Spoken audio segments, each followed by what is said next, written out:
हाँ तो मैं जब आई थी तो तब ये लोग काफी कुछ कह रहे थे, इस तरह से कह रहे थे। हाँ जी, तो उधर वो हमारे से लिखा हुआ टेस्ट के ऊपर जो है अच्छा वो लिखा हुआ है, वो ऑर्डर के कह दिया करने बाद में वास्ता दिया आपको कोई काम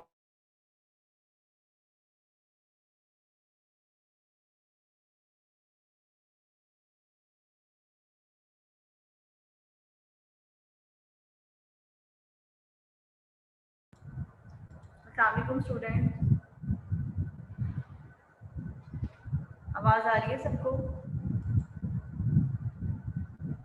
वालेकुम सलाम जी मैम।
जी students, let's start on today's lecture. First of all tell me, आप लोगों ने ट्यूबरक्लोसिस पढ़ा है?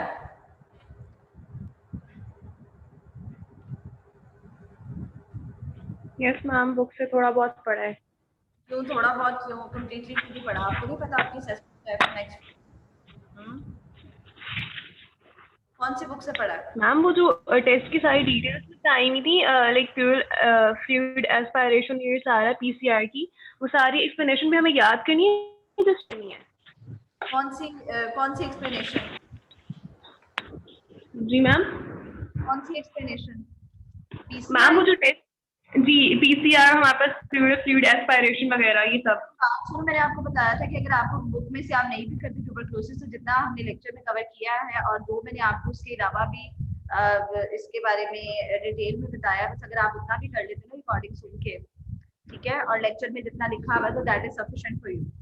ओके मैम, ये बुक में काफी ज्यादा लिखा हुआ है इसके बारे में। आपको पीसीआर को इतना डिटेल में करने की जरूरत नहीं है, ठीक है। आपको ये पता होना चाहिए कि इसकी इन्वेस्टिगेशंस क्या होती हैं, एडवांस इन्वेस्टिगेशंस कौन सी है, कौन सी इन्वेस्टिगेशन जो ऑब्सोलीट हो चुकी हैं, ठीक है, और आप डिजीज को डायग्नोज कैसे करते हो। बेसिकली जो मेडिसिन की जितनी भी डिजीजेस पढ़ेंगे हम, इसमें आपने डिजीज को डायग्नोज करने की जो क्राइटेरियाज हैं, जो मेथड्स हैं, वो आपको पता होने चाहिए, ठीक है। कोई इतनी डिटेल नहीं पूछेगा, अगर मैंने डिटेल आपसे पूछनी होती तो मैं आपको खुद भी बता देती। दूसरा ये जो ट्यूबरक्लीन टेस्ट है वो मैंने आपको डिटेल में बताया है, वो आपको पता होना चाहिए, ठीक है ma'am. Options are very important. Treatment में साइड इफेक्ट्स क्या होते हैं, ट्रीटमेंट की सर्विलेंस कैसे करते हैं। जब भी कोई ट्रीटमेंट आप लॉन्ग टर्म देते हैं, जैसे 9 मंथ्स के लिए आप ट्रीटमेंट दे रहे हो ना, तो साइड इफेक्ट्स को आपने बहुत ज्यादा देखना होता है कॉन्शियसली कि क्या साइड इफेक्ट्स बॉडी पे हो सकते हैं, वाइटल ऑर्गन बॉडी के जो है वो में कोई मसला तो नहीं हो सकता, ठीक है। ये चीजें इंपॉर्टेंट है इसकी। फिर जो आपको ऑर्गेनिजम्स बताए हैं इसके, वो बहुत ज्यादा जरूरी है। माइकोबैक्टीरियम ट्यूबरक्लोसिस की जितनी टाइप्स बताई हैं, जो है वो कैटल में कौन सा होता है, इम्यूनोकॉम्प्रोमाइज्ड पेशेंट में कौन सा करता है, ट्यूबरक्लोसिस कॉज करता है, ठीक है। तो दीज आर ऑल अबाउट। अब मुझे आप ये बता दो कि व्हाट इज द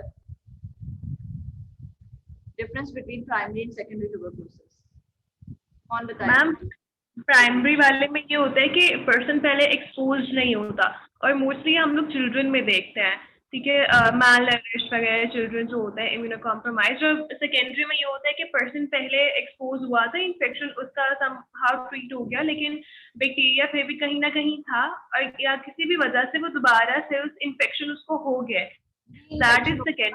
हाँ, due to some dormant bacilli, ठीक है। जो सेकेंडरी है उसके 2 टाइप्स हैं, या तो प्राइमरी वाला सेटल नहीं हुआ, प्राइमरी वाला जो है कम्प्लीटली ट्रीट नहीं हुआ, ठीक है, पेशेंट ने ट्रीटमेंट प्रॉपर्ली नहीं लिया और उसको री इन्फेक्शन हो गया, या फिर एक्सपोजर हुआ और उस वक्त पेशेंट सिम्टोमेटिकली हुआ और लेटर जिस वक्त आके उसकी इम्यूनिटी ड्रॉप हो गई, उसकी वो इम्यूनो कम्प्रोमाइज हो गया, तो वो जो बॉडी में ऑलरेडी डॉर्मेंट फॉर्म में पड़े हुए थे बेसिलाई वो रीएक्टिवेट हो गए, ठीक है।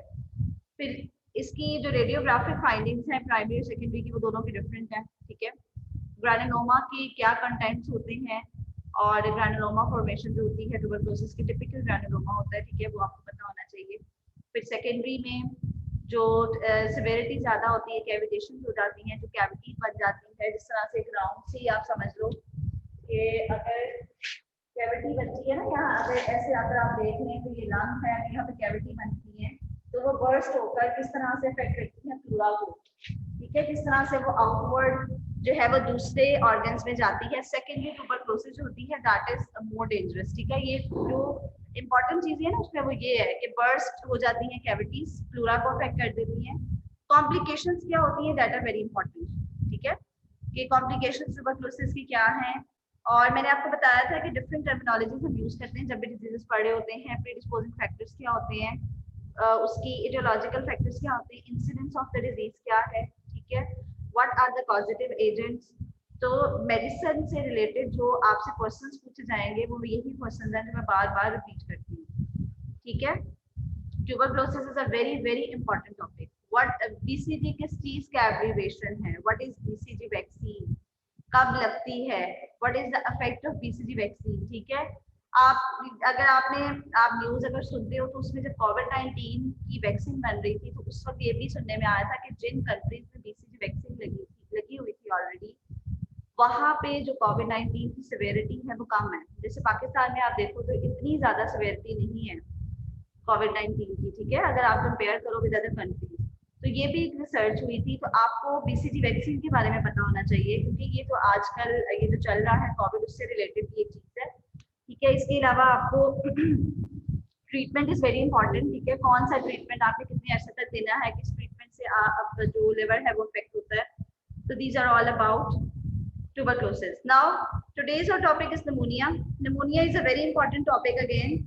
There are different types of pneumonia. Pneumonia आपने normally बच्चों में देखा होगा कि winter में pneumonia हो गया बच्चों को, ठीक है. And what are the causative agents? ठीक है. Pneumonia जो होता है वो या तो typical pneumonia होगा या atypical pneumonia होता है, ठीक है. These are the two types of pneumonia.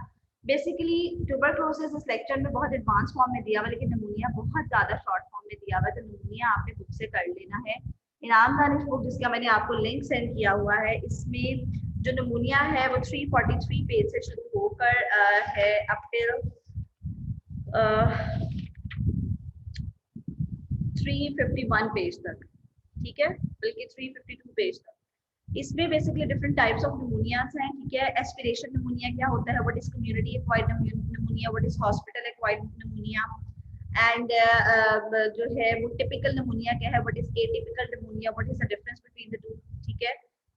इसी तरह one type of pneumonia is basically occurred in the immuno compromised patients like ads patient, ठीक है. आपको पता है कि जब पेशेंट की इम्यूनिटी डिक्रीज हो जाती है तो अपॉर्चुनिस्टिक इन्फेक्शन जो है वो टेक ओवर कर लेते हैं, बॉडी में इन्फेक्शन क्रिएट कर देते हैं, ठीक है. The pneumonia is basically defined as the inflammation of the lungs caused by acute infection and is characterized by recently developed signs of consolidation both clinically and radiologically. ऐसा नहीं है कि कोई पुराना इन्फेक्शन पड़ा हुआ था, जैसे ट्यूबरक्लोसिस हुआ. ट्यूबरक्लोसिस का भी जो ग्रैनुलोमा होता है आपको पता है, लेटर ऑन वो कैल्सिफाई हो जाता है और फाइब्रोज हो जाता है, लंग्स में वो फाइंडिंग्स हो सकती हैं. तो हमने इसको किस तरह से डिफरेंशिएट करना है फ्रॉम द ट्यूबरक्लोसिस और from any other disease. Tuberculosis is a different infection, but pneumonia is basically inflammation of the lungs caused by acute infection. Acute infection के मतलब है कि जो अभी recent infection हुआ and is characterized by recently developed signs of consolidation both clinically and radiologically. ठीक है, clinically भी आपने जब पेशेंट को एग्जामिन किया, उसको स्टेट से जब आपने ऑस्कल्टेट किया तो वहाँ पे जहाँ पे निमोनिक पैच पड़ा हुआ था, जहाँ पे लंग जो है अफेक्ट हुआ था विद निमोनिया, निमोनिया में बेसिकली कंसोलिडेशन हो जाती है लंग्स में, लंग्स जो है वहां से सॉलिडिफाई हो जाता है, ठीक है. तो वहां पे जो आपको एयरवे एंट्री थी, स्टेट से जब आपने चेस्ट सुनी तो आपको क्लिनिकली पता चला कि यहाँ पे निमोनिक पैच पड़ा हुआ है, जिसकी वजह से एयरवे एंट्री इतनी अच्छी नहीं है, एयर की एंट्री इतनी अच्छी नहीं है और ऑस्कल्टेशन में आपको जो है प्रॉपर जो है ब्रीदिंग साउंड फील नहीं हो रही है, ठीक है. और उसको फिर आप फर्दर जो है डायग्नोज कर लेते हो रेडियोलॉजिकली. एक्सरेज करवा के आपने क्या करना होता है, पेशेंट को डायग्नोज कर लेना होता है कि आइदर ही और she is the patient of pneumonia. Now there are different types of pneumonia, जिसको एक एक करके डिस्कस करेंगे. What is pneumonia? Inflammation of the lungs due to infection associated with recently developed signs of consolidation clinically and radiologically. The causes of pneumonia are different. Bacterial pneumonias होते हैं, viral pneumonia, fungal pneumonia, parasitic infections की वजह से हो जाते हैं lung infections, ठीक है, जो कि pneumonia cause करते हैं. तो ये कहना कि this is only the infection caused by bacteria, this is not sufficient, ठीक है. बैक्टीरिया भी कॉज करते हैं लंग्स इन्फेक्शंस, वायरसेस भी करते हैं. अब आपको पता है कोविड-19 जो है, जो कोरोना वायरस है, ठीक है, उसकी वजह से क्या होता है, अगर बहुत सिवियरली पेशेंट इफेक्ट हो जाता है तो निमोनिक पैचेस बन जाते हैं लंग्स में, ठीक है. लंग्स में जब वो कंसोलिडेशन कर देता है और जिसकी वजह से क्या होता है, लंग का फंक्शन जो है वो डिरेंज हो जाता है, एयर में एंट्री प्रॉपर नहीं रहती, पेशेंट को ब्रेथलेसनेस होती है, पेशेंट डिस्निक हो जाता है, डिस्निया डेवलप हो जाता है. फंगल इन्फेक्शन जो होता है वो नॉर्मली देखा जाता है as a super added infection, ठीक है, कि अगर कोई पेशेंट था जिसको इन्फेक्शन डेवलप हुआ या क्रॉनिक लंग डिजीजेस हुई और जब उसकी इम्यूनिटी ड्रॉप हुई तो समटाइम्स उसको फंगल इन्फेक्शन हो जाता है, that is a super added infection. इसी तरह से पैरासिटिक इन्फेक्शन होते हैं. Now, what are the different types of pneumonia? These are very important. Community-acquired pneumonia. Community-acquired pneumonia is basically the typical one.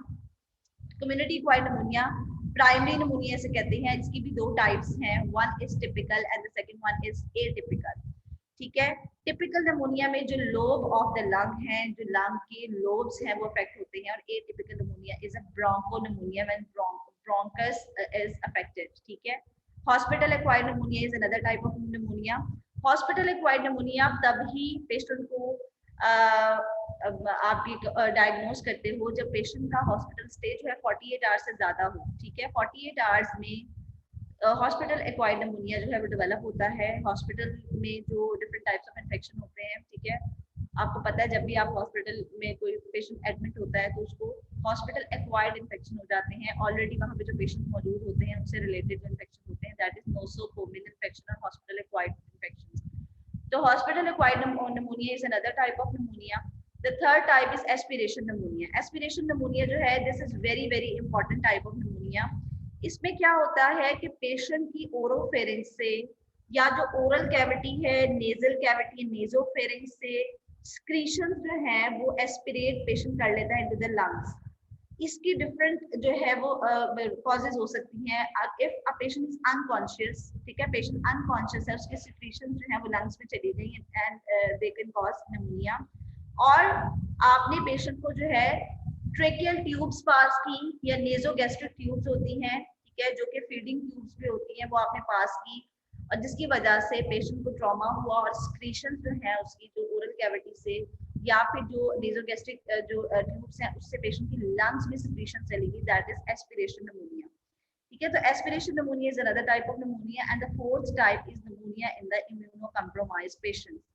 This is very important. Immunocompromised patients में जो pneumonia होता है, that is due to decreased immunity in the patients. ठीक है. Now, what is community acquired pneumonia? It occurs in previously healthy individuals with normal pulmonary defense mechanisms. ठीक है. Healthy individuals में होगा community acquired pneumonia. Previously वो बिल्कुल patient healthy था. And the main causative agent in community acquired pneumonia is Streptococcus pneumoniae and less commonly by Haemophilus influenza. ठीक है. Haemophilus influenza और Streptococcus pneumoniae जो हैं ये community acquired pneumonia cause करते हैं. And this is a type of pneumonia which occurs in the healthy individuals which are not affected previously. ठीक है, जो पहले कभी affect नहीं हुए. Now, typical and atypical pneumonia में क्या फर्क होता है? Typical pneumonia is basically the pneumonia which is a lobar pneumonia. Lobe of the lung affect होता है इसमें, ठीक है, जो lung के lobes हैं, ठीक है, more specifically वो involve होते हैं. Streptococcus pneumoniae and Haemophilus influenza are the main causative agents which cause this pneumonia. Typical pneumonia के जो signs and symptoms होते हैं, they are fever, shaking, chills, predominant pulmonary features होते हैं, productive cough होती है, sputum वाली cough होती है पेशेंट्स को. ठीक है. इसके अलावा purulent sputum जो है वो डिस्चार्ज होता है. पेशेंट में कंसोलिडेशन के साइंस होते हैं. लंग्स में जब चेस्ट एक्सरे करवाया जाता है तो इस तरह से लंग जो है वो कंसोलिडेशन हुई होती है लंग्स में, या मोर स्पेसिफिकली ये जो निमोनिक पैच है जिसमें इतना जो लंग का पार्ट है वो कंसोलिडेट हो जाता है, सॉलिडिफाई हो जाता है. और यहाँ पे जब आप स्टेथ से सुनते हैं तो इस लंग में तो एयर एंट्री आपको नॉर्मली सुनाई दे रही होती है, बट यहाँ पे आपको इनइफेक्टिव एयर एंट्री होती है जिससे आप डायग्नोज कर लेते हो कि ही इज हैविंग निमोनिया. ठीक है. तो टिपिकल निमोनिया के क्लिनिकल फीचर्स क्या होते हैं? Fever, rigors and chills, pulmonary symptoms, productive cough है, प्रूलेंट स्पुटम है, ठीक है, बलगम वाली खांसी आएगी, उसको कंसोलिडेशन होगी, क्रेपिटेशन होगी. क्रेपिटेशंस क्या होती है? एबनॉर्मल साउंड्स होती हैं, ब्रीदिंग साउंड्स. ठीक है. तो जिस तरह से एक पेपर को अगर आप पकड़ के उसको बंद करते हैं और खोलते हैं, इस तरह की वो साउंड होती है, दैट आर बेसिकली क्रेपिटेशंस, और वो फील होती है इन पेशेंट विद निमोनिया. अब लेबोरेटरी फाइंडिंग्स में जो इंपॉर्टेंट लेबोरेटरी फाइंडिंग्स हैं उस पे क्या होगा? पेशेंट में जब आप कंप्लीट ब्लड काउंट करवाएंगे, जो सिंपल ब्लड की रिपोर्ट होती है उसमें जो WBCs काउंट होगा वो ज्यादा होगा इन टिपिकल निमोनिया. ठीक है, लेकिन एटिपिकल निमोनिया में वो ज्यादा नहीं होगा. तो इस तरह से आप डिफरेंशिएट कर लेते हो. ठीक है. इसी तरह से चेस्ट एक्सरेज में पैची और लोबार इन्फिल्ट्रेट्स होंगे, जस्ट लाइक दिस. ठीक है, पैची पैच बना होगा निमोनिया का. ठीक है, और लोब ऑफ द लंग जो है वो अफेक्ट हुआ होगा. तो this is the typical findings in this type of pneumonia. ठीक है.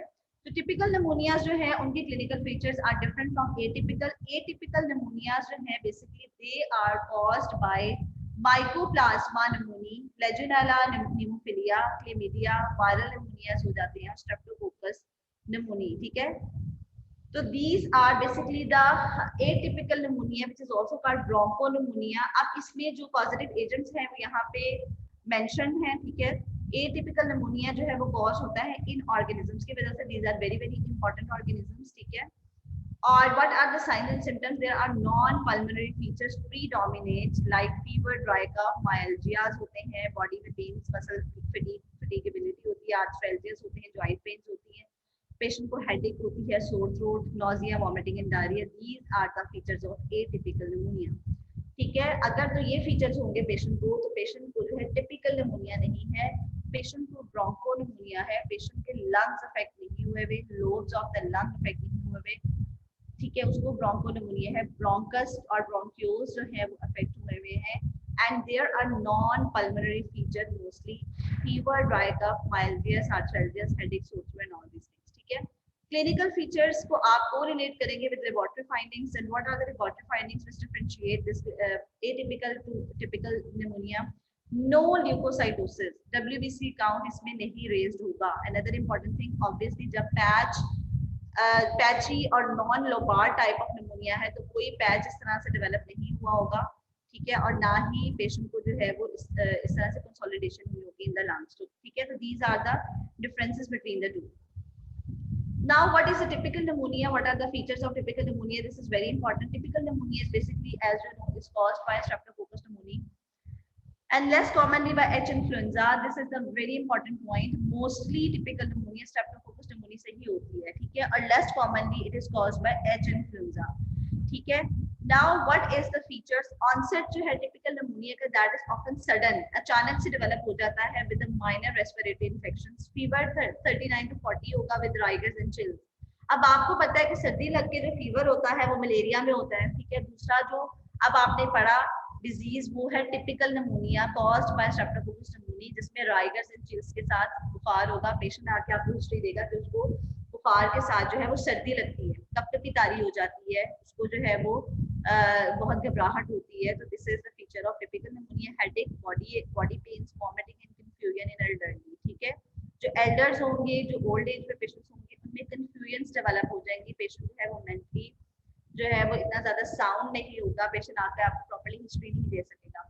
Dyspnoea is another important feature. Breathlessness होगी, patient is unable to breathe, breathing में उसको डिफिकल्टीज होंगी बिकॉज वहां पे लंग्स के अंदर निमोनिक पैच पड़ा हुआ है, लंग का वो पार्ट जो है सॉलिडिफाई हुआ हुआ है. कॉफ होगी उसे, फर्स्ट ड्राई कफ होगी, आफ्टर 2 days उसको प्रोडक्टिव कफ होगी. स्पूटम वाली कफ स्टार्ट हो जाएगी उसको.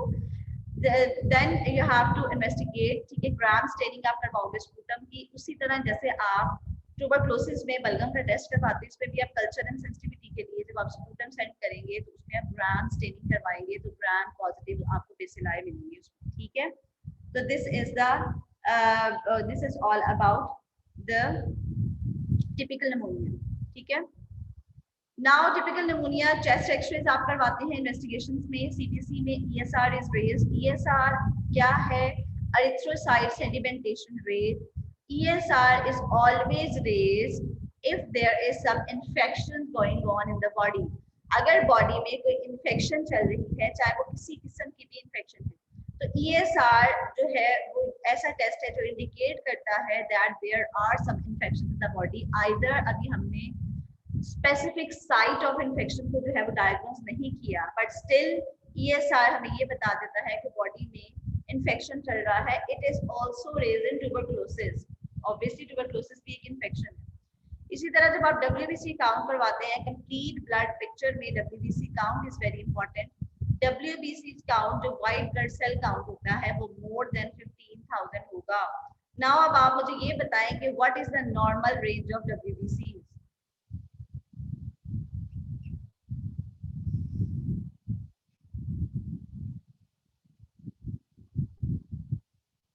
नॉर्मल कितनी WBCs का क्या काउंट होता है? हेमेटोलॉजी पढ़ी है आप लोगों ने? कंप्लीट ब्लड काउंट में नॉर्मल हेमेटोलॉजी नहीं पढ़ी? No ma'am. फिजियोलॉजी में पढ़ा है कि WBC काउंट नॉर्मल कितना होता है, प्लेटलेट्स नॉर्मली कितने होते हैं, कि क्या रेंज होती है, HP का लेवल क्या होता है. ये तो एक बेसिक सी चीज है ना मैम. WBC is 4.5 से 11.0 मल्टीप्लाई बाय 10⁻⁹. क्या यूनिट है बच्चे?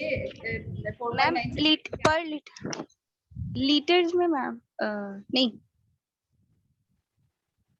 बच्चे इसका जो माइक्रोलीटर में होता है, ठीक है. और इसके जो नॉर्मल रेंज होती है वो 4,000 से 11,000 है, ठीक है. और अगर WBC काउंट मोर देन 15,000 है इन निमोनिया तो मींस कि दिस इज ल्यूकोसाइटोसिस, ठीक है. तो ल्यूकोसाइटोसिस जो होती है वो this is a typical feature of this typical pneumonia, ठीक है. Another important thing is more than 90% इसमें न्यूट्रोफिल्स होते हैं.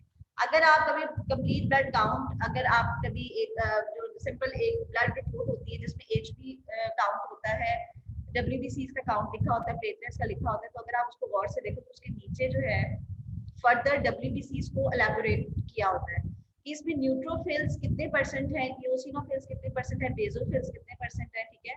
तो ये सारा, और लिम्फोसाइट्स कितने परसेंट है, उससे आप ये अंदाजा लगाते हो कि अगर न्यूट्रोफिल्स जो है उनका काउंट ज्यादा है तो mean this is bacterial infection. Lymphocytes अगर ज्यादा है तो इसका क्या मतलब है कि वायरल इन्फेक्शन, ठीक है। अगर कोविड-19 के किसी पेशेंट का आपकी नजर से गुजरे, अगर आप प्री ब्लड काउंट की उसकी एक रिपोर्ट देखें तो उसमें ऊपर तो WBC काउंट दिया होता है जिसकी नॉर्मल रेंज 4 to 11,000 होती है, और अगर वो मोर देन 11 हो, आप more than 15,000 is too much, ये ल्यूकोसाइटोसिस है, ठीक है।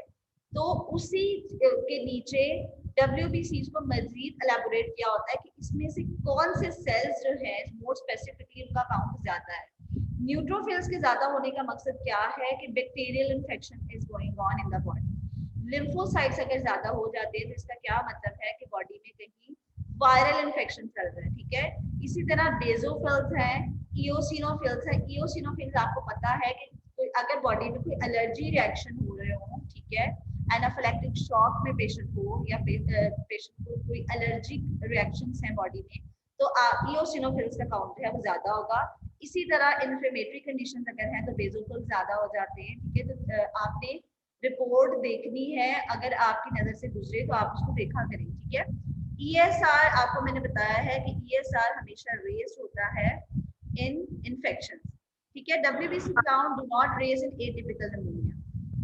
मैम ESR हमें इन्फ्लेमेशन को भी इंडिकेशन नहीं शो कराता? करता है।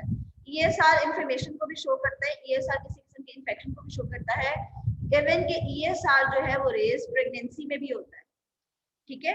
प्रेगनेंसी आइदर कोई इन्फेक्शन नहीं है, ठीक है, लेकिन बॉडी में वो इस चीज को डिटेक्ट करता है कि something different is going on, क्योंकि आपको पता है कि जिस वक्त प्रेगनेंसी की स्टेट में क्या होता है कि जो ब्लड है वो कंसंट्रेटेड फॉर्म में हो जाता है, ठीक है।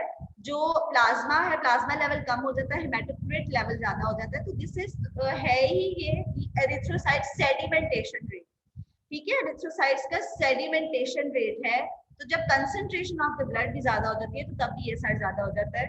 इन्फ्लेमेशन में भी इसलिए ज्यादा होता है, आपको पता है कि इन्फ्लेमेशन में क्या होता है, न्यूट्रोफिल्स होते हैं बहुत ज्यादा बन जाते हैं, मैक्रोफेजेस होते हैं, और ये वो फाइटर सेल्स होते हैं जो कि इन्फ्लेमेशन कॉज करते हैं, ठीक है। WBC count do not raise in atypical pneumonia. Blood cultures should be performed in severe cases. Blood cultures perform किए जाते हैं, ब्लड का सैंपल लिया जाता है पेशेंट का in order to diagnose the disease, और उस सैंपल को लिया जाता है before giving the antibiotics. Antibiotics अभी पेशेंट को नहीं स्टार्ट करवाई जाती, उससे पहले पेशेंट का ब्लड का सैंपल लिया जाता है कल्चर एंड सेंसिटिविटी के लिए। उसमें कल्चर करवाए जाते हैं डिफरेंट ऑर्गेनिजम्स, और जिससे फिर ऑर्गेनिज्म जो ऑर्गेनिज्म फिर उसमें डिटेक्ट करते हैं उसकी सेंसिटिविटी देखी जाती है अगेंस्ट डिफरेंट ड्रग्स, ठीक है। तो this is culture and sensitivity test.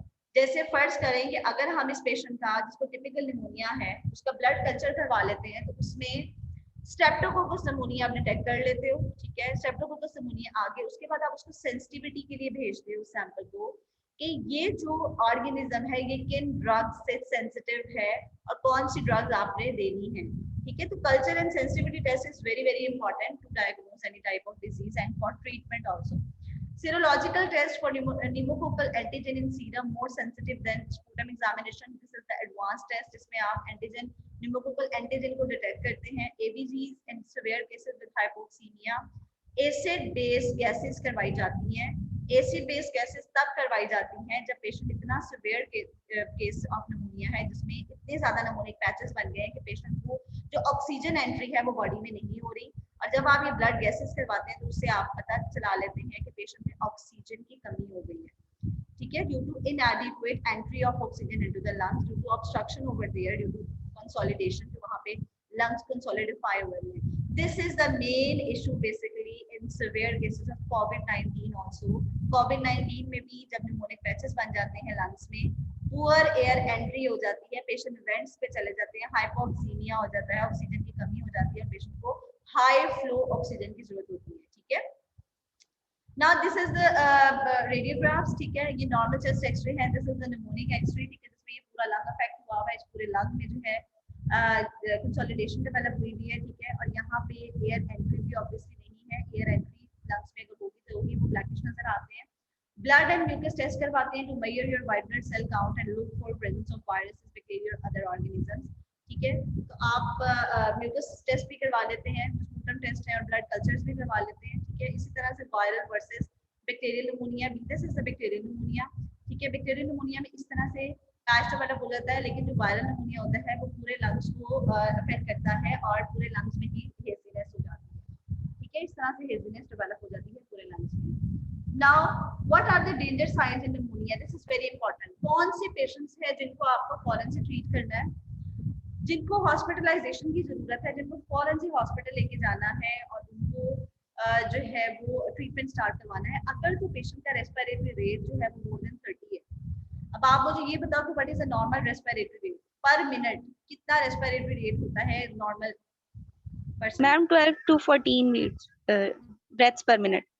ठीक है, अगर इससे ज्यादा होगा, ठीक है, तो क्या होगा, पेशेंट जो है टेकिप्निक है, ठीक है, पेशेंट जो है उसे सांस नहीं लिया जा रहा है, इसका मतलब है कि उसके लंग्स में कोई बहुत पैथोलॉजी सिवियरिटी इस लेवल की पड़ी हुई है, जिसकी वजह से वो जो है ब्रेथलेस हो गया है और वो टेकिप्निक हो गया है। इस पेशेंट को फौरन से आपने इमरजेंसी में रेफर करना है, इस पेशेंट को फौरन से ट्रीटमेंट की जरूरत है, ठीक है।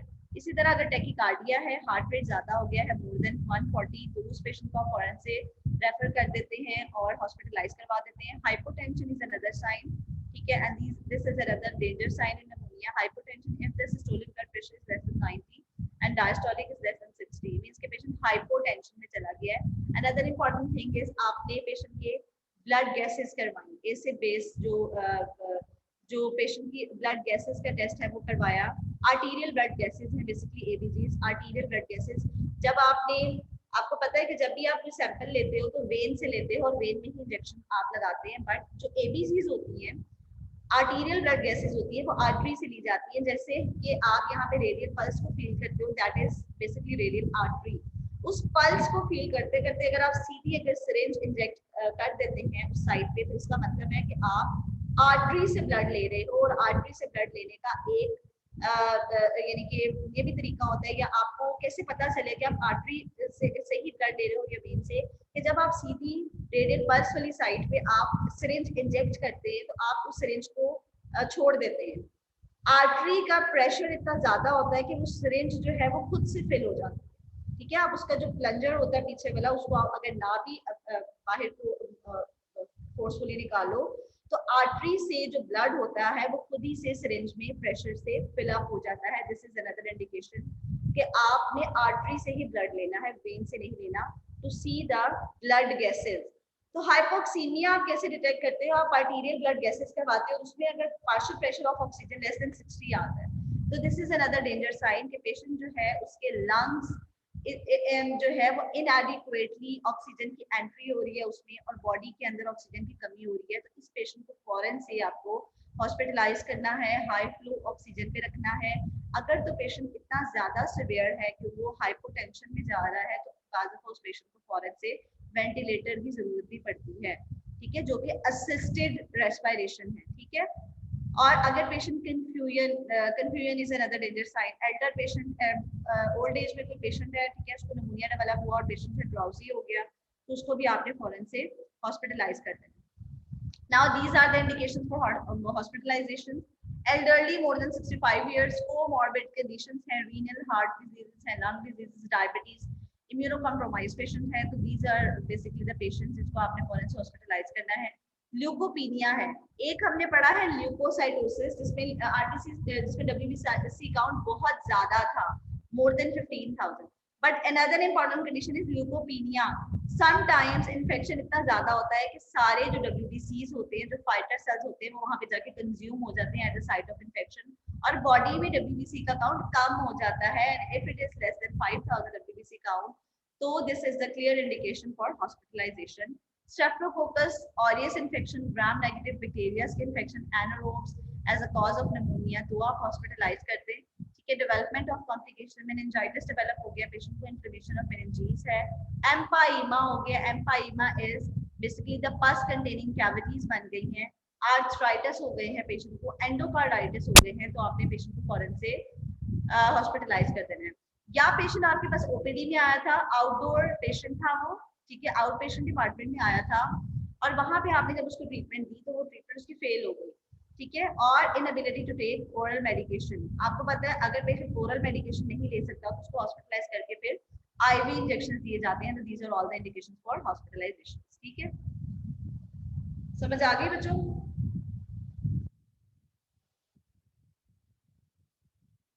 Now what are the management options? Managements में आप क्या करते हैं? Analgesia for chest pain, pain killers दिए जाते हैं चेस्ट पेन के लिए, oxygen therapies for hypoxic patients, fluid therapies दी जाती हैं, ओरल पारेंटरल ट्रीटमेंट्स देते हैं, या आप ओरली पेशेंट की फ्लूइड उसको दें या उसको पारेंटरल ड्रिप्स की फॉर्म में दें। कफ सप्रेसेंट्स देते हैं, कफ सप्रेसेंट्स बल्कि नहीं देते, should be discouraged, so that आपका अब जो मेन फोकस है वो क्या है? स्पूटम को एक्सपेक्टोरेट करना। समटाइम्स एल्डरली में, ओल्ड एज में क्या होता है, स्पूटम पेशेंट है एक्सपेक्टोरेट नहीं कर पा रहा होता है, जिसकी वजह से थेरेपीज होती हैं, चेस्ट थेरेपीज होती हैं कि चेस्ट को पीछे से जो है वो बहुत ज्यादा इससे खपाया जाता है ताकि पेशेंट को एक्सपेक्टोरेट कर दे स्पूटम को। तो this is another important thing. Antibiotic treatment obviously given 7 to 10 days in typical pneumonia and 2 to 3 weeks in atypical pneumonia. Macrolide antibiotics दी जाती हैं, azithromycin, clarithromycin most commonly used. अगर आप यही टॉपिक, यहाँ पे ये टॉपिक खत्म हो गया, लेकिन अगर आप यही टॉपिक बुक से देखो, जो बुक मैंने आपको भेजी हुई है, लिंक भेजा हुआ है, उस बुक में ये टॉपिक बहुत फुल फ्लैश टॉपिक है। ट्रीटमेंट ऑप्शंस बहुत ज्यादा है, उसमें जो ट्रीटमेंट ऑप्शंस हैं डिफरेंट ट्रीटमेंट ऑप्शंस हैं, क्लेरिथ्रोमाइसिन भी देते हैं, एजिथ्रोमाइसिन देते हैं, और उसके अलावा ड्यूरेशन ऑफ ट्रीटमेंट जो है टिपिकल में 7 to 10 days है, एटिपिकल में जो है वो 2 to 3 weeks है, ठीक है। Now another important type of pneumonia, मैंने जो आपको डिफरेंट टाइप्स बताई हैं उसमें एक निमोनिया जो है वो है हॉस्पिटल एक्वायर्ड निमोनिया। अब हॉस्पिटल एक्वायर्ड निमोनिया को जो है वो आप नोसोकोमियल निमोनिया भी कहते हैं, and this is basically the pneumonia develops more than 48 hours after admission in the hospital. अब बुक में से जितना पोर्शन आपने कवर करना है, पहले तो आप टिपिकल और एटिपिकल निमोनिया को उसमें से पढ़ लेंगे, उसके बाद जब आप पेज नंबर 350 पे जाते हैं तो वहाँ पे हॉस्पिटल एक्वायर्ड निमोनिया है, that is very important. Hospital acquired pneumonia आपने जरूर कर लेना है, ठीक है। इसके अलावा एस्पिरेशन निमोनिया जो मैंने आपको बताया है कि जो ओरोफेरिंग्स की सिक्रीशंस होती हैं, अगर वो पेशेंट एस्पिरेट कर ले इन द लंग्स, वो लंग्स में अगर चली जाए तो उसकी वजह से जो निमोनिया होता है दैट इज एस्पिरेशन निमोनिया, वो भी आपने जरूर कर लेना है। और जो एस्पिरेशन निमोनिया होता है वो किन किन कंडीशंस में होता है? अगर तो पेशेंट कोमा में है, ठीक है, या फिर पेशेंट की जो है वो ट्रेकियल इंटिब्रेशन हुई हुई है, ट्रेकिया में ट्यूब डाली हुई है, या पेशेंट की नेजोगैस्ट्रिक ट्यूब जो कि फीडिंग ट्यूब होती है, जो नोज के थ्रू स्टमक में डाली जाती है, अगर वो ट्यूब डाली हुई है उसके थ्रू भी समटाइम्स एस्पिरेट सिक्रीशन जो है वो लंग्स में चली जाती हैं। या पेशेंट को डायफ्रामेटिक हर्निया है और उसको रिफ्लक्स हुआ, ठीक है, और वो लंग्स में सिक्रीशन चली गई, ठीक है, तो these are all about aspiration pneumonia. Aspiration pneumonia के जो ऑर्गेनिजम्स होते हैं वो एरोबिक भी हो सकते हैं, एनारोबिक भी हो सकते हैं। उसमें जो मोस्ट कॉमन ऑर्गेनिजम्स हैं जो एस्पिरेशन निमोनिया करते हैं that are E coli, Klebsiella, Pseudomonas, Staphylococcus, ठीक है। तो ये सारे जो ऑर्गेनिजम्स हैं ये बुक में लिखे हुए हैं, आप लोगों ने कर लेने हैं। मैंने हॉस्पिटल एक्वायर्ड निमोनिया भी सुनना है, वाइवा में भी और क्विज में भी दूंगी, और एस्पिरेशन निमोनिया भी, ये आपके लेक्चर में नहीं है, मैं बार बार कहती हूँ। What are the clinical features of aspiration pneumonia? Fever, malaise. Malaise क्या होता है? मैम हमें सिचुएशन एक्चुअली समझ नहीं आ रही होती कि लाइक फीवर ऐसी सिचुएशन होती है इसमें हम लोग डिटरमाइन नहीं कर पाते कि हुआ क्या है बॉडी में। सॉरी मैम, डिस्कम्फर्ट होता है। मलेज जो है वो बॉडी एक्स है, फटीकेबिलिटी है, ठीक है, डिस्कम्फर्ट कह सकते हैं, ठीक है। और इसके अलावा जो एस्पिरेशन निमोनिया के फीचर्स हैं वो क्या है? वेट लॉस हो जाता है इसमें, ठीक है, कफ विद स्पूटम होगी और फाउल स्मेलिंग स्पूटम होगा इसमें, ठीक है। इन पेशेंट्स में पुरुलेंट स्पूटम होगा, फाउल स्मेलिंग स्पूटम होगा। मैनेजमेंट में आपने उसी तरह से क्लिंडामाइसिन देनी है, ऑगमेंटिन देनी है, और जो है this is again atypical pneumonia, तो इसमें आपने जो मैनेजमेंट है वो देनी है 2 to 3 वीक्स तक, ठीक है। अब आ जाते हैं हॉस्पिटल एक्वायर्ड निमोनिया की तरफ। हॉस्पिटल एक्वायर्ड निमोनिया आप पेशेंट को तब डायग्नोज करते हो जब पेशेंट 48 आवर्स का टाइम हॉस्पिटल में गुजार देता है। ऐसा नहीं है कि पेशेंट को आप लेकर गए एक दिन वहां पे उसको ड्रिप लगी आप घर ले आए, पेशेंट को निमोनिया डेवलप हो गया तो आपने कहा ये हॉस्पिटल से हो गया, ऐसा नहीं होता। निमोनिया जो हॉस्पिटल में डेवलप होता है उसको 48 आवर्स लगते हैं। पेशेंट जो है अगर हॉस्पिटलाइज हुआ है फॉर 1 वीक, ठीक है, और 1 वीक के बाद अगर वो घर आया है तो अगर उसको निमोनिया डेवलप हो गया तो दैट इज नोसोकोमियल इन्फेक्शन। या 48 आवर्स की हॉस्पिटल स्टे के बाद भी अगर उसे निमोनिया डेवलप हो गया है तो दैट इज नोसोकोमियल इन्फेक्शन और हॉस्पिटल एक्वायर्ड इन्फेक्शन। इसमें जो मोस्ट कॉमन ऑर्गेनिज्म इन्वॉल्व होता है that is gram negative bacilli and that is E coli and also Streptococcus pneumonia and Streptococcus aureus, ठीक है। तो इसमें जो प्रीडिस्पोजिंग फैक्टर्स हैं वो यही है कि फेरिंग्स और स्टमक में अगर कुछ बैक्टीरियाज थे, ठीक है, तो या तो वो जो है वो उसकी वजह से इम्यूनिटी पेशेंट की डिक्रीज हुई, या हॉस्पिटल सेटअप में कोई ऐसा पेशेंट था जिसकी वजह से वो डिजीज जो है वो आपके पेशेंट में ट्रांसमिट हो गई, या हॉस्पिटल में इंस्ट्रूमेंटेशन हुई एयरवेज की, ठीक है, पेशेंट को नेसोगैस्ट्रिक ट्यूब पास हुई, या पेशेंट को एंडोट्रेकियल ट्यूब्स पास हुई और वो जो है कंटामिनेटेड था ऑपरेटर्स, ठीक है, या फिर पेशेंट जो है वो डर्टी हैंड्स और इक्विपमेंट्स की जो है उसकी हैंडलिंग रही, ठीक है। तो ट्रीटमेंट इसका ब्रॉड स्पेक्ट्रम एंटीबायोटिक्स ही होता है, ठीक है। और पेशेंट्स में क्या क्या फैक्टर्स हो सकते हैं जिसकी वजह से वो नोसोकोमियल इन्फेक्शन डेवलप कर लेता है। अगर पेशेंट मैलनरिश्ड है, एडवांस्ड एज है, पेशेंट की ऑल्टर्ड कॉन्शियसनेस है, अनकॉन्शियस पेशेंट भी ऑब्वियसली अगर हॉस्पिटल सेटअप में होगा तो वो अपने टेक केयर खुद नहीं कर सकता, तो वहां पे हो सकता है अनकॉन्शियस पेशेंट था और उसको जो है हॉस्पिटल से इन्फेक्शन हो गया है, या उसका जो कफ रिफ्लेक्स है वो रिड्यूस था, उसकी एक्सपेक्टोरेट नहीं हो सकी सिक्रीशंस, ठीक है, या उसको स्वॉलोइंग के डिसऑर्डर्स थे, या उसका इम्यून सिस्टम जो है वो काफी ज्यादा डिक्रीज था, या उसको ऑलरेडी बैक्टीरिया था, उसके अंदर बॉडी में काफी सारे जो है ऑर्गेनिजम्स का ऑलरेडी इन्फेक्शन चल रहा था और लेटर ऑन वो जो है वो लंग्स का इन्फेक्शन भी हो गया उससे, ठीक है। तो these are all the causes of hospital acquired pneumonia, ठीक है। इन्वेस्टिगेशन में उसी तरह ब्लड कल्चर्स करवाए जाते हैं, आप आर्टीरियल ब्लड गैसेस करवाते हैं, चेस्ट एक्सरेज करवाते हैं, ठीक है, ब्रोंकियल वॉशंस भी ली जाती हैं समटाइम्स इन ऑर्डर टू उसका कल्चर करवा लिया जाता है ऑर्गेनिज्म का, ठीक है। ट्रीटमेंट्स में आप जो आपको अगर निमोनिया आप बुक से इंशाल्लाह पढ़ोगे तो बुक में से आपने ट्रीटमेंट ऑप्शंस में कुछ अगर आपको एंटीबायोटिक से नाम भी आते होंगे तो दैट इज सफिशिएंट। मुझे आपको ये बताना जरूरी है कि टिपिकल निमोनिया का ट्रीटमेंट 7 to 10 डेज की एंटीबायोटिक का कोर्स होता है और एटिपिकल निमोनिया का जो कोर्स होता है एंटीबायोटिक 2 to 3 वीक्स होता है, that is very important. Antibiotic more or less वही होती है, ऑगमेंटिन दी जाती है, क्लेरिथ्रोमाइसिन दी जाती है, आजकल सेफ्लोस्पोरिन दी जाती है, मोर एडवांस ड्रग्स आ गई हैं।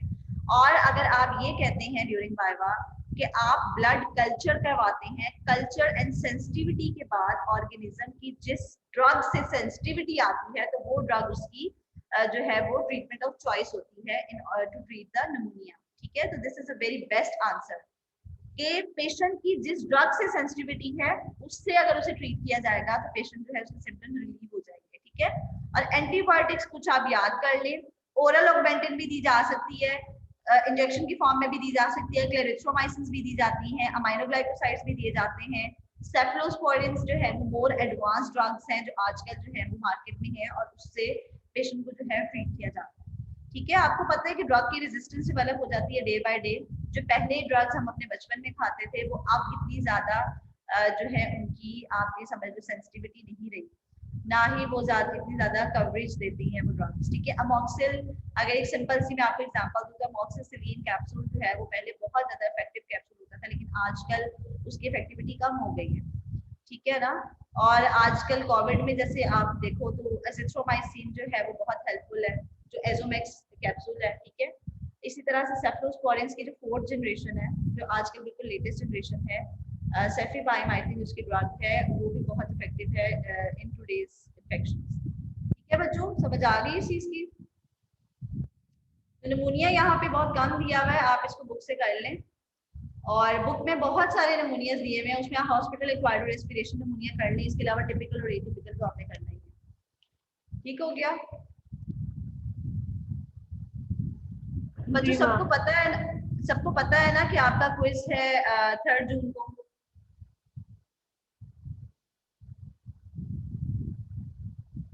यस मैम पता है। ठीक है, तब तक हम जितने लेक्चर्स कवर जितने टॉपिक्स कवर कर लेंगे। इस लेक्चर को इसीलिए मैंने थोड़ा सा पढ़ाया है 2 लेक्चर्स में कि ट्यूबरकुलोसिस और निमोनिया, चलिए आप रेस्पिरेटरी सिस्टम में ये पढ़ लिया और मंडे को अब जो लेक्चर होगा वो उसमें आएगा, आपके पास टाइम होगा उसको प्रिपेयर करने का। और दूसरा ये सिनेरियो बेस्ड एग्जाम, वो सिनेरियो बेस्ड एमसीक्यूज भी होंगे, उस पर कुछ डिस्क्रिप्टिव टाइप भी होंगे, रेडियोग्राफ्स हो सकते हैं जिसको आपने डायग्नोज करना होगा डिजीज को, ठीक है, उससे रिलेटेड ट्रीटमेंट्स हो सकते हैं। तो जो क्वेश्चन पूछा जाएगा उससे टू द पॉइंट आपने आंसर करना है, अनड्यू डिटेल्स नहीं चाहिए, ठीक है। अनदर इम्पॉर्टेंट थिंग इज, मुझे ये बताएं कि जितने यहाँ पे मेरे पास स्टूडेंट्स मौजूद हैं, ये सब मेरे पास एलएमएस पे एनरोल्ड है या नहीं? सब लोग लिंक वहीं से लेते हैं, ये ग्रुप अपने व्हाट्सएप पे ग्रुप से लेते हैं? मैम एलएमएस से ही लेते हैं। एलएमएस से लेते हो? कोई ऐसा स्टूडेंट को, इसलिए कि अगर आप मेरे पास एलएमएस पे एनरोल्ड नहीं होंगे तो आपको क्विज शो ही नहीं होगा, तो आपके लिए अटेम्प्ट करना मुश्किल है और बार बार क्विज बनाना बहुत डिफिकल्ट होता है, ठीक है। तो जितना अभी तक कवर किया है मस्कुलोस्केलेटल सिस्टम और रेस्पिरेटरी सिस्टम का जितना हम मंडे तक इंशाल्लाह कर लेंगे तो उसमें आएगा और आप उसको अच्छे से प्रिपेयर कर लेंगे। असाइनमेंट की सबको डेट पता होगी, डेडलाइन जो है 3 जून है, ठीक है। और आपने मुझे एलएमएस पे ही सबमिट करवा देनी है, अपलोड कर देनी है फाइल, हैंड रिटन फॉर्म में होगी, पिक्चर्स खींच लें, हर तरह की फाइल वहां पे मैंने ऑप्शन रखी हुई है, आप मुझे सबमिट करवा सकते हैं, ठीक है। चलिए जी, रंजन से पा लें। अबीहा तारिक प्रेजेंट। एमन अफजल प्रेजेंट। एमन फातिमा प्रेजेंट मैम। एमन खान प्रेजेंट। अलीन खान आमना सत्तार अक्सा खान प्रेजेंट। अक्सा वजीर सफान प्रेजेंट। ठीक है। अक्सा मैम वजीर, आमना सत्तार प्रेजेंट। ठीक है। अरीश फातिमा, अक्सा वजीर प्रेजेंट है?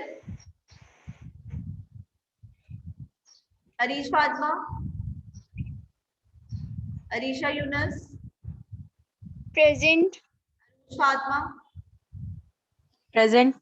आसमा Maqsood, present. Atika Rehman, present ma'am. Esha Radia, present ma'am. Fariha Noor, ma'am Atika present. आपकी प्रेजेंट लगी हुई है?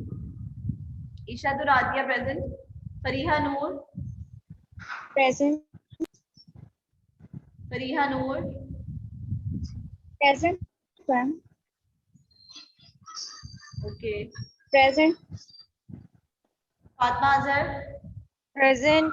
Fatima Javed, present. Fatima Naeem, present ma'am. Fatima Nazir. Ma'am quiz की टाइमिंग क्या होगी? बच्चे मैंने आपकी क्विज की टाइमिंग्स में भी आपसे डिस्कस करती हूँ, मैं अटेंडेंस लगा लूँ, मैं आपको बता दूँ। Okay ma'am. Fatima Nazir, excuse me ma'am, ma'am Fatima Nazir ने आपको मेल की हुई है, आप प्लीज वो एक बार चेक कर लेंगी? मैंने वो मेल चेक की है, मुझे ये बताओ कि अगर उसकी आई के इश्यूज हैं तो वो अगर क्लासेस नहीं लेगी तो हाउ इज इट पॉसिबल कि उसकी प्रेजेंट मार्क कर दी जाए? वो तो उसके पास रिकॉर्डिंग्स भी होंगी, उसके पास लेक्चर्स भी होंगे अवेलेबल जो कि वो प्रिपेयर कर सकती है, लेकिन अब वो अगर ये कह रही हैं कि वो असाइनमेंट्स भी नहीं दे सकती तो हाउ इज इट पॉसिबल, और वो क्विज भी नहीं अपीयर हो सकती उसमें। तो ये तो फिर एक इशू ऐसा है कि जिसमें आपको उसको आप कन्वे करते हैं कि आपको एडमिन को इन्वॉल्व करना होगा, आप प्लान को करें, ठीक है। अच्छा मैम, और ये ओके आप मैम। ना उनसे हाँ मेक श्योर करें कि इसका क्या करना है। Wajeen Irfan, present. Hadia Shafaer, present. Hafiza Iqra Naureen, Hajra Noman, present. Hajra Azam Chaudhry, present ma'am. Ifra Habib, Ifra Fatima, present. Iram Akmal, present ma'am. Munir, Izza Arshad, present. Awal Tanveer Bhatt, present. Ashraf Nazir, present ma'am. Laiba Zia, present. Maheen Maryam, present ma'am. Myra Hafeez, present ma'am. Azhar, present. Present ma'am. Myra please present. Maryam Gauri, present ma'am. Arya Rao, Marvi Shahbaz, Present, ma'am. Mehreen Bukhari, Minahil Fatima, Present. Mubashra Akbar, Present. Namra Riaz, Present, ma'am. Talia Amanat, Present. Zahra, Present. Imran, Present, ma'am. Present. Noorul Ain, Present. Rubab Jahangir, Present. Okay, Riha Mushtaq, Present. Jamshed, Present. Rimsha Mubarak, Present, ma'am. Insha Suhail Bajwa, Present. Present. मा Shabbir, Saba Hasnain, Present, ma'am. Adiya Iqbal, Saman Asghar, Present, ma'am. Saman Saqib, Present. Tariq, Sana Saleem, Present.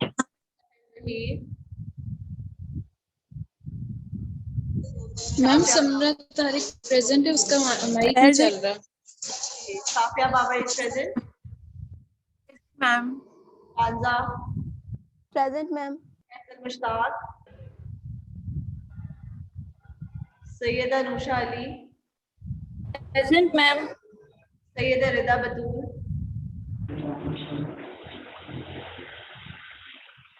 Tahreem Akram, Present. Maima Shakeel, present. मैं Salma, Present, ma'am. Faisal आपकी लगा दी है। Okay, रूज Fatima, Present, ma'am.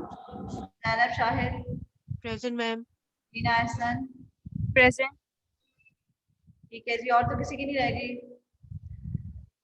बच्चों यहाँ पे मैंने आपको ना टाइमिंग्स ऑफ द क्विज ही बतानी थी, आपसे डिस्कस करनी थी। एक्चुअली कल मेरी SCP3 की क्लास थी and that was in 8 slot, ठीक है, वो थी 6:30 से 8 o'clock। और इसी तरह से जैसे मैं आपकी 8 स्लॉट पे रखना चाह रही हूँ ना क्विज, तो इसी तरह से उनका भी क्विज था और वो किसी और टीचर ने रखा हुआ था। तो अगर SCP का अब स्टार्ट हो गया, अब है ना ये, अब आपको पता है SCP की क्लासेस हो रही हैं स्टूडेंट्स की, आप लोगों की भी हो रही होंगी। आप में से कोई मेरे पास SCP3 में भी है? कोई बच्चा है यहाँ पे ऐसा? तो मैं आपसे ये कहना चाह रही थी कि आपको मैंने 8 स्लॉट का कहा है क्विज के 3 जून का, तो स्लॉट जो है वो आप लोग डिसाइड कर लो। अगर आप उससे लेट देना चाहते हो तो भी हो सकती है, एक आपने अटेम्प्ट ही करना है, ठीक है, अब आपने ओपन करके तो उसको अटेम्प्ट करना है। तो अगर आपका मैं 8 o'clock का तो भी बता दें, कोई प्रॉब्लम नहीं है।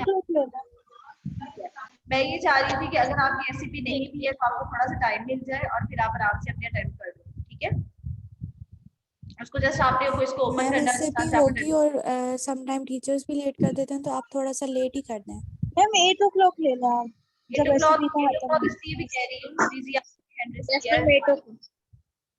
8 o'clock इसलिए भी कह रही हूँ कि आपको पता है कि जो 8 स्लॉट है ना, वो मैक्सिमम भी अगर जो खत्म हो जाती है ना क्लास, तो वो 6:30 से 7:30 होती है। ये बहुत भी अगर होगी तो 7:45 पे, तो आपके पास 15 मिनट्स होंगे कि आप इजीली अपना ओपन करके क्विज तो आप उसको अटेम्प्ट कर दो 8 o'clock, ठीक है। तो ये अब हमारी फाइनल टॉक है। हमारा क्विज जो है वो है on 3rd June and the time will be 8 PM। जी सादिया, सादिया इकबाल आपने हैंड रेज किया। सादिया इकबाल, ठीक है बच्चों।